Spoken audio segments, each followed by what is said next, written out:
There have been many wars in the world, and in almost all the major wars, the United States has played a crucial role. This led to the sacrifice of a large number of U.S. soldiers. But the war that saw the maximum number of U.S. nationals losing their lives was the U.S. Civil War. In this war of 1861, the lives that were lost were more than the total of all the lives lost in all the other wars fought by the U.S. The war that lasted for a total of 4 years fought for freedom. This war was between two parts of the country. The northern and the southern states fought for what they thought was right. The tension was brewing for a very long time because of the issues pertaining to the rights of the state and those of the federal authority. But when Abraham Lincoln became the 16th President of America on March 4, 1861, 7 states of the South declared that they were opting out of the United States to form another country by the name of Confederate States of America. Just after a few days' time, another 4 states joined in with the Confederate States, and this ignited the fire of war between the northern and the southern states. This war made many people who were closely related enemies of each other, leading to the largest killing in the history of the U.S. By the end of the war in 1865, the blood of as many as 620,000 soldiers was shed. Millions of other soldiers got injured, and the southern states and their economy were just devastated. Lincoln was a profound orator and a great politician. During the Civil War, he created a situation that pitted his opponents against each other. The background of the Civil War. The United States was the first country that experienced the economic push by the Industrial Revolution. But this push was just being experienced in the northern part of the country. The southern states were still facing the same problems and were still highly dependent on agriculture for their livelihood. The whole economy of the southern states of the United States was mainly dependent on cotton and tobacco production. The main problem was that the northern states wanted the abolition of slavery, while the southern states were against the abolition because the agricultural work could not be carried out without the help of cheap labor, or for that matter free labor in the form of slaves. The abolition of slavery was the final nail in the coffin of the economy of the southern states.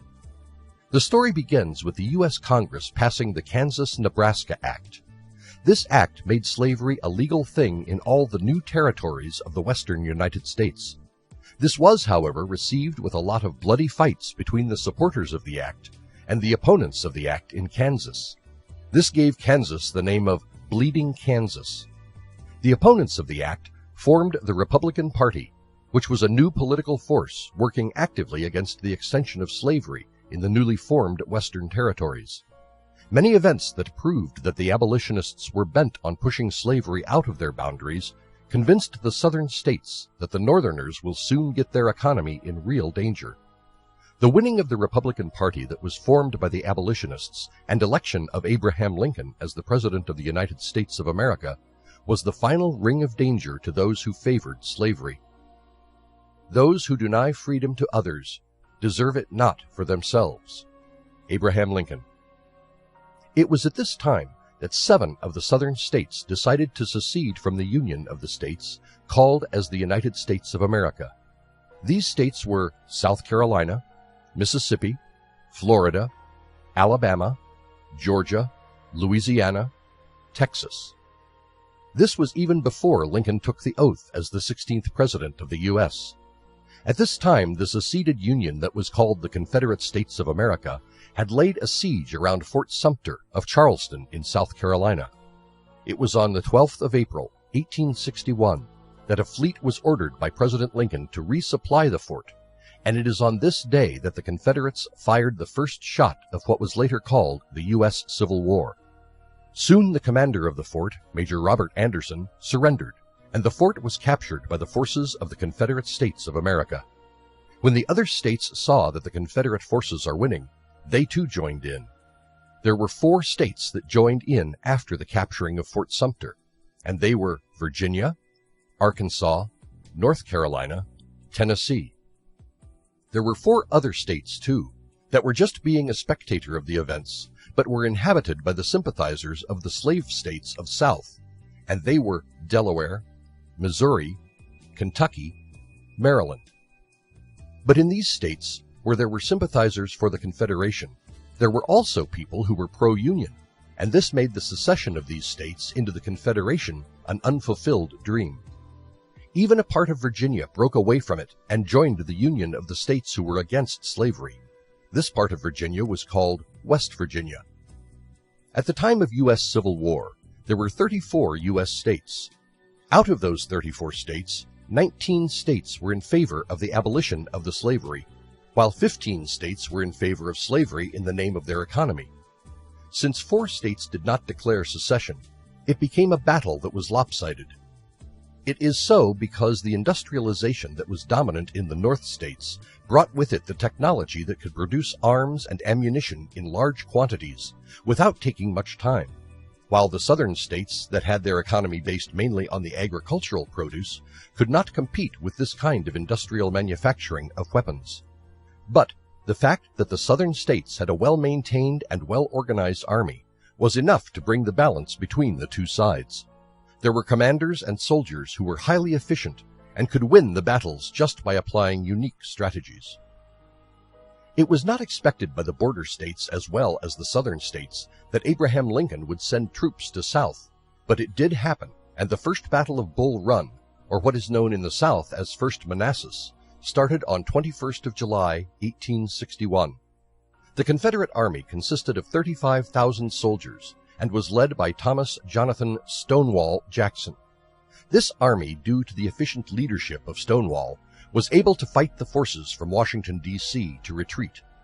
This proved that the Union will not get the abolition of slavery easily.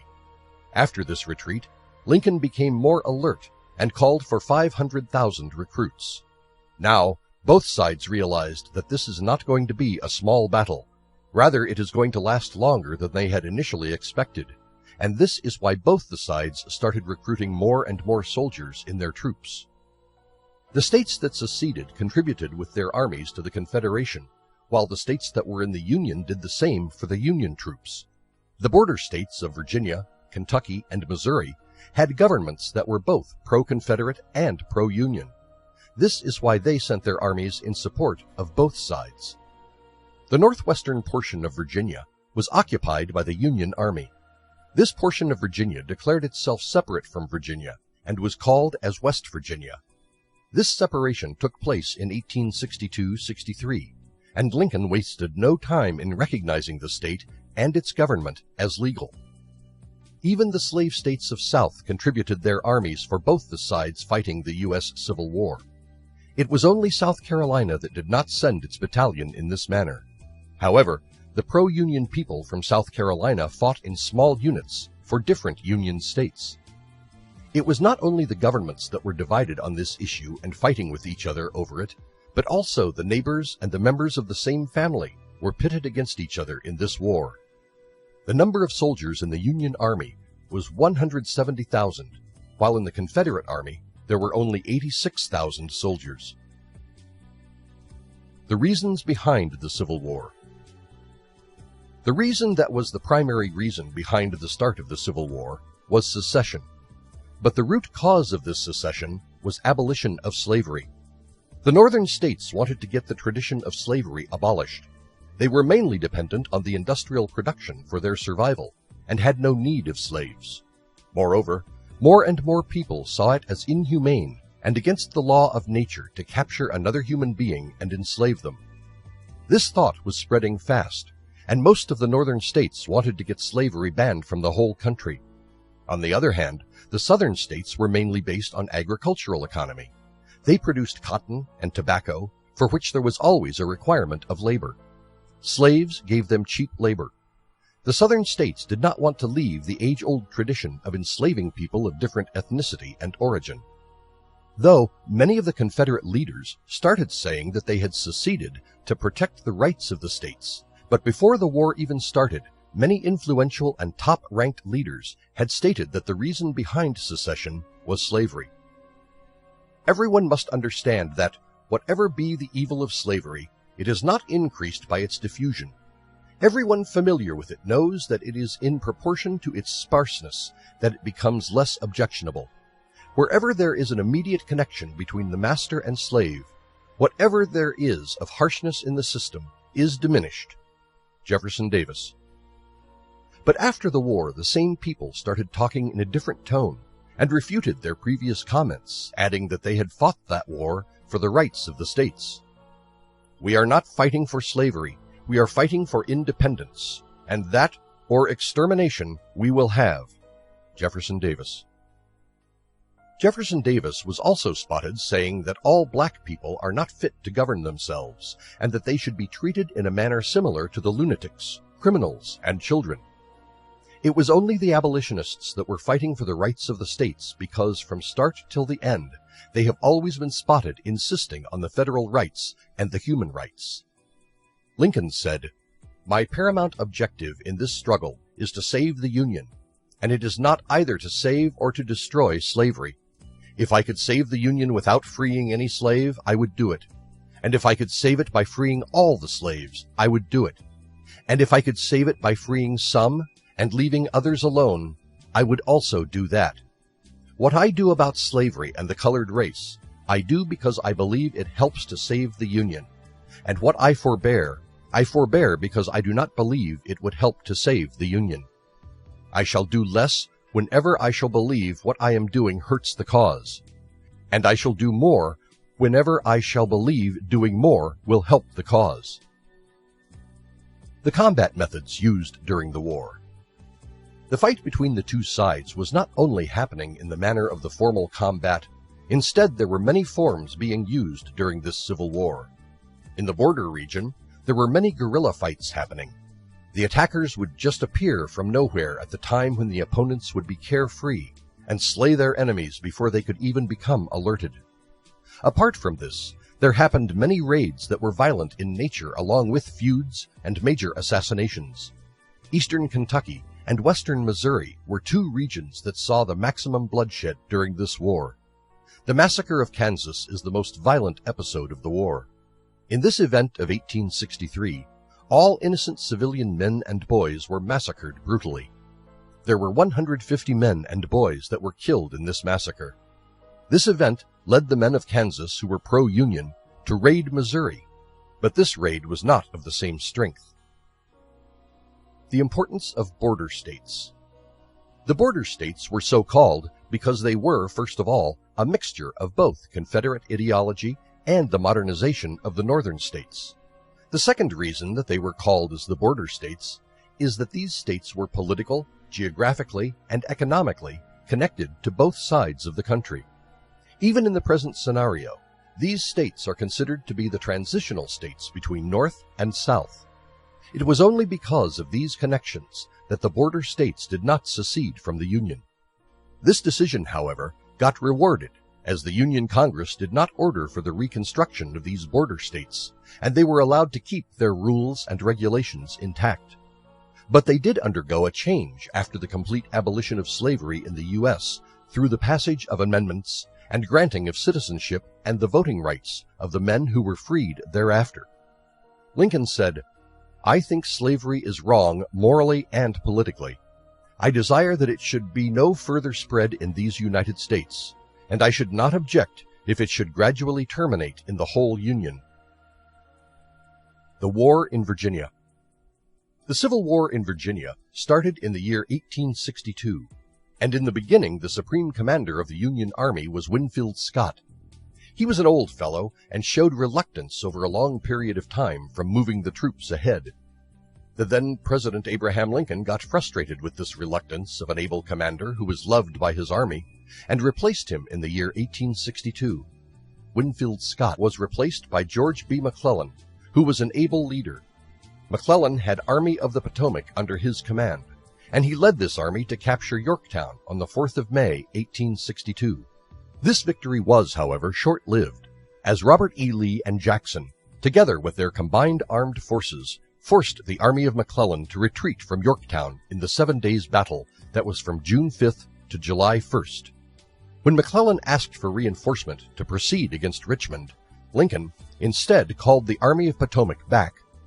McClellan remained the commander of the Army of Potomac, but he was replaced by Henry W. Halleck as Union General-in-Chief. On the other hand, Robert E. Lee and Jackson were moving further towards north, he split his men into two groups and sent Jackson to engage with the forces of Pope somewhere about Manassas. Lee chose to proceed with the other portion of the army. A union that can only be maintained by swords and bayonets, and in which strife and civil war are to take the place of brotherly love and kindness, has no charm for me. Robert E. Lee. Jackson had met with the forces of John Pope on August 29th, and that battle is known by the name of the Second Battle of Bull Run, or Second Manassas. Just the next day in the battle, again the Union forces suffered a major setback, and the men of Pope were driven toward Washington by Lee, who attacked the forces from the Federal left flank. This attack was massive, and Pope's men had to retreat. This place, however, became the turning point of the war, as McClellan, who was able to get his men back, and even though the orders from Lincoln did not allow him to, but he did hit Lee's forces on the 14th of September in Maryland. This was highly unexpected, and the Confederate forces had to retreat toward Antietam Creek, which lies near Sharpsburg. This Army of Potomac again hit Lee on September 17th. This time, Lee was not alone, and had the reinforcement of Jackson's army. This day is considered to be the day when most lives were lost in a single day. The Union side had in total 69,000 troops, and they lost 12,410 soldiers in the battle, while the Confederate side, that had a total of 52,000 troops, lost as many as 13,724 soldiers. This victory at the Antietam Creek proved to be the major turning point, because it not only stopped the Confederates in Maryland, but also forced them to retreat to Virginia. If McClellan could continue the winning streak, he would have remained the commander of the Army of Potomac. But since he failed to do so, Lincoln and Halleck decided to replace him with Ambrose E. Burnside. This again did not turn out to be a fruitful decision, and the attack by Burnside on the troops of Lee proved to be a failure near Fredericksburg on the 13th of December. During this battle, the Union forces had to suffer a lot of loss in the form of lives of the soldiers.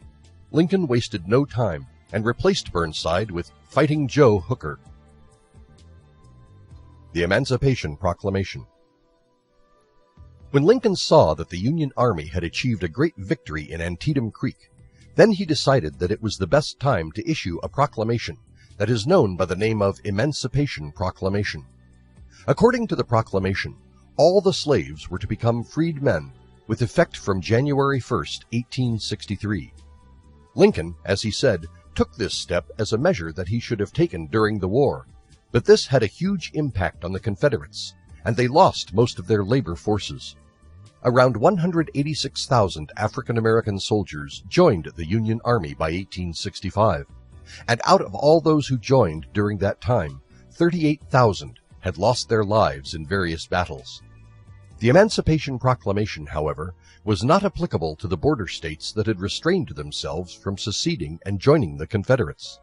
This was justified again as a wartime measure by Lincoln. I believe the declaration that all men are created equal is the great fundamental principle upon which our free institutions rest. That Negro slavery is violative of that principle, but that, by our frame of government, that principle has not been made one of legal obligation. That by our frame of government, the states which have slavery are to retain it, or surrender it at their own pleasure, and that all others, individuals, free states, and national government, are constitutionally bound to leave them alone about it. I believe our government was thus framed because of the necessity springing from the actual presence of slavery when it was formed. That such necessity does not exist in the territories where slavery is not present. Abraham Lincoln. War scenario after the Emancipation Proclamation. Hooker, who was replaced when the other commanders of the Union Army were being so successful, also could not do much. On 1st May, 1863, his plans of the attack were spoiled by the surprise counterattack by the forces of Robert E. Lee. This again proved to be a very bloody battle, as both sides suffered major casualties. The Union Army lost as many as 17,000 of their soldiers, that were almost a 15% of the whole force. The Confederates, however, suffered major losses, as they lost 13,000 men, who made up almost 22% of the Confederate troops. Lee was highly excited by this victory, and he tried to replicate the results in the June of the same year, again by attacking the forces of General George Meade. The Union forces under General Meade were attacked on the 1st of July near Gettysburg. The battle continued for 3 days, and the bloodiness of the battle can be understood by the fact that Lee suffered a total loss of 60% of his Confederate army. There was a scope of Meade counterattacking running Confederate army, but he failed to do so, and the Confederate forces were able to escape to Virginia. This was the last invasion that was made by the Confederate forces over Union forces. On the other hand, Ulysses S. Grant was able to register a victory in Mississippi by capturing Vicksburg. This was followed by the victory of the Confederates at Chickamauga Creek, Georgia. This time, Lincoln experimented with Grant, and he was given the command of the Federal Army that was reinforced by the 2 corps of the Army of Potomac. Grant proved to be a successful venture and registered a victory in Chattanooga by the end of November. Appointment of Ulysses S. Grant as the supreme commander of the Union armies was another major turning point in the history of Civil War of the U.S. Grant replaced Halleck. Grant, on his appointment, made William T. Sherman the controller in the West U.S., and he himself left for Washington to take the charge of the Army of Potomac. From Washington, Grant proceeded toward the northern part of Virginia, where Lee was with his troops. Grant suffered a lot of loss in the month of May at the Battle of Wilderness, and also at Spotsylvania. The loss was no less at the Coal Harbor in June, and also at the Key Reel Center of Petersburg, again in June. Grant, however, did not lose heart and laid a siege on Petersburg for a total of 9 months. Oh, I am heartily tired of hearing about what Lee is going to do. Some of you always seem to think he is suddenly going to turn a double somersault and land in our rear and on both of our flanks at the same time. Go back to your command and try to think what we are going to do ourselves instead of what Lee is going to do. Ulysses S. Grant. On the other hand, Sherman was strategically defeating the Confederate forces as he took Atlanta, following which the army of 60,000 Union troops marched to the sea. This march to the sea became famous, as it almost ruined Georgia on its way, and took Savannah in their control on the 21st day of December. The start of the next year saw the downfall of the Confederate Army as Sherman's army took over Columbia and Charleston of South Carolina by the middle of February. By the mid of April, Sherman was able to win North Carolina, Fayetteville, Bentonville, Goldsboro, and Raleigh. I hate newspapermen. They come into camp and pick up their camp rumors and print them as facts. I regard them as spies, which in truth they are. If I killed them all, there would be news from hell before breakfast.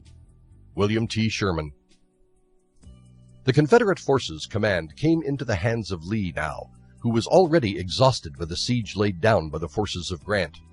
Lee made a last attempt to resist the siege by attacking and capturing Fort Stedman on the 25th of March, 1865. Though Lee was able to register a win here, he was quickly counterattacked, and the victory was reversed. After this, Lee's forces had to leave Richmond on the night that lies between April 2nd and 3rd. The whole on the next week went in Grant and Meade pursuing Lee and his Confederate forces along the banks of the river Appomattox. When the Confederates exhausted all their escaping possibilities, they had to surrender. Lee surrendered to Grant at the Appomattox Courthouse on 9th of April, 1865. It was not before 10th of May, 1865, that the resistance to the freedom of all men fell, when President of the Confederates Jefferson Davis was captured in Georgia while he was trying to flee. Killing of the President. President Abraham Lincoln did not live to see the final victory of humanity over oppression, as he was shot dead at Ford's Theater in Washington by the actor at the theater who was also a Confederate sympathizer, John Wilkes Booth, on the 14th of April, 1865. This was a major setback for the country that witnessed a radical change under the dynamic leadership of Abraham Lincoln, and was still in the process of change. He was the torchbearer of the change, and his dedication toward his country is vividly evident in the Gettysburg Address that the endorsement of his ideology on nationalism, equal rights, democracy, and republicanism. So plain that no one, high or low, ever does mistake it, except in a plainly selfish way. For although volume upon volume is written to prove slavery a very good thing, we never hear of the man who wishes to take the good of it by being a slave himself. Abraham Lincoln. Role of Abraham Lincoln during the Civil War.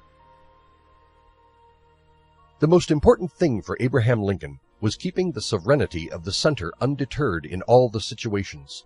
The southern states that were talking about the federal rights had to be taught the real meaning of democracy without breaking the country into small pieces.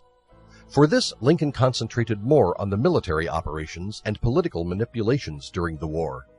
His primary goal was to reunite the United States of America and establish a common ideology that will be applicable to all. For this, there were certain measures that were stern but had to be taken, such as suspension of habeas corpus. The habeas corpus is the law that protected the person who was detained by the detainee by unlawful means. The detained person can appeal to the court and ask the court for intervention through a person who is officially authorized to take such applications. It then becomes dependent on the court to keep the detention of the detained. Abraham Lincoln suspended habeas corpus. This led to the smooth movement of the Army through Maryland and ensured the continuous communication of the rest of the country with Washington. Diffusing the Trent Affair. During 1861, an international incident took place that came to be known as the Trent Affair. This was an incident between the Great Britain and the U.S. The Confederates knew that unless Britain and France made an intervention, their efforts of making a separate country could not be successful. So, for this, they sent out 2 diplomats toward Great Britain. These diplomats, however, were captured by the United States Navy from a British ship. This incident was protested strongly by the Great Britain. The situation became so bitter that it was feared that the 2 nations could engage in a war, or at least a diplomatic conflict. This arrest of the 2 diplomats was made by Union Captain Charles Wilkes. The citizens of the U.S. received this news with joy, because they saw the sending of the diplomats as an infringement of the neutral rights and as an insult to the honor of the nation. But at this time, when civil war was unavoidable, the U.S. did not want to engage in a war with the Great Britain. And so, after a few weeks of long and tense discussions, Lincoln decided to let go of the envoy to Britain. The actions of Captain Wilkes were disavowed by the state without any type of formal apology to the offended nations. After this, the 2 diplomats resumed their journey, but could not garner any recognition from those countries. The right selection of the top generals. It was not only the outcome of the war that was monitored by Abraham Lincoln, but he also supervised and kept a keen eye on all the efforts of war being made by different generals of the Union Army.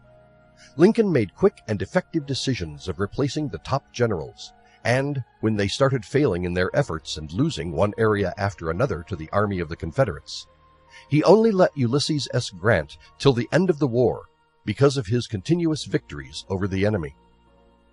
Abraham Lincoln not only monitored the land, but also the sea during the U.S. Civil War. He made the important decision of blocking the trade between the southern states and the rest of the world. He decided to take control of Kentucky and Tennessee. He used the gunboats and took under his control the river system of the southern states.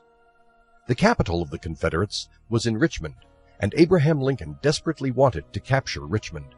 He kept changing the generals who failed in their attempts to capture this capital of the Confederates till Lincoln found Ulysses S. Grant, who finally brought the U.S. Civil War to an end by getting rid of all the anti-abolitionists. Choosing the right time for Emancipation Proclamation Declaration. As soon as the Union Army registered a win at Antietam Creek, Lincoln decided to declare the Emancipation Proclamation, to give the much-anticipated freedom to all the slaves in the states that were under the control of the Union. He also made a clever decision of leaving out the border states that had not seceded. This led the enslaved African American people to join the Union Army in very large numbers.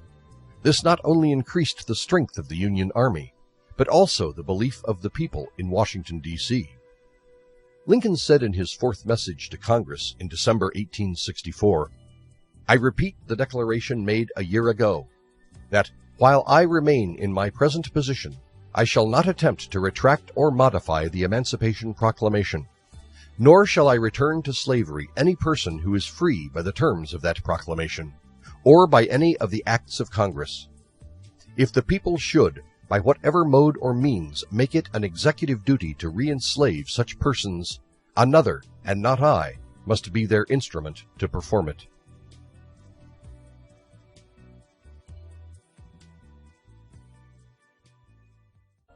By the end of the war in 1865, the blood of as many as 620,000 soldiers was shed.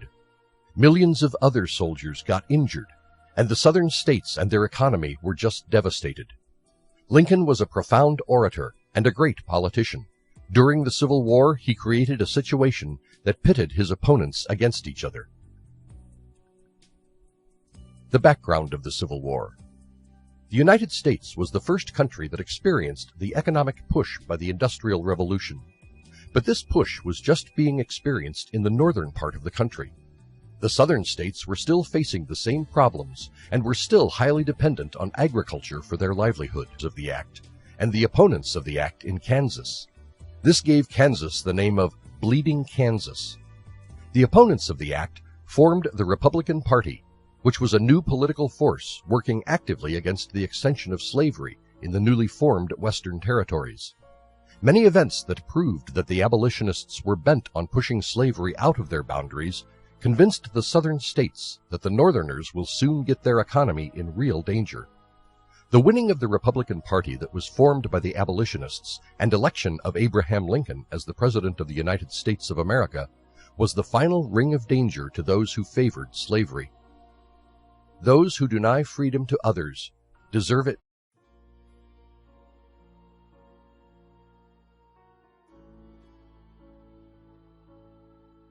There have been many wars in the world, and in almost all the major wars, the United States has played a crucial role. This led to the sacrifice of a large number of U.S. soldiers. But the war that saw the maximum number of U.S. nationals losing their lives was the U.S. Civil War. In this war of 1861, the lives that were lost were more than the total of all the lives lost in all the other wars fought by the U.S. The war that lasted for a total of 4 years fought for freedom. This war was between two parts of the country, the northern and the southern. The whole economy of the southern states of the United States was mainly dependent on cotton and tobacco production. The main problem was that the northern states wanted the abolition of slavery, while the southern states were against the abolition because the agricultural work could not be carried out without the help of cheap labor, or for that matter free labor in the form of slaves. The abolition of slavery was the final nail in the coffin of the economy of the southern states. The story begins with the U.S. Congress passing the Kansas-Nebraska Act. This act made slavery a legal thing in all the new territories of the western United States. This was, however, received with a lot of bloody fights between the supporters. Southern states fought for what they thought was right. The tension was brewing for a very long time because of the issues pertaining to the rights of the state and those of the federal authority. But when Abraham Lincoln became the 16th President of America on March 4, 1861, 7 states of the South declared that they were opting out of the United States to form another country by the name of Confederate States of America. Just after a few days' time, another 4 states joined in with the Confederate States, and this ignited the fire of war between the northern and the southern states.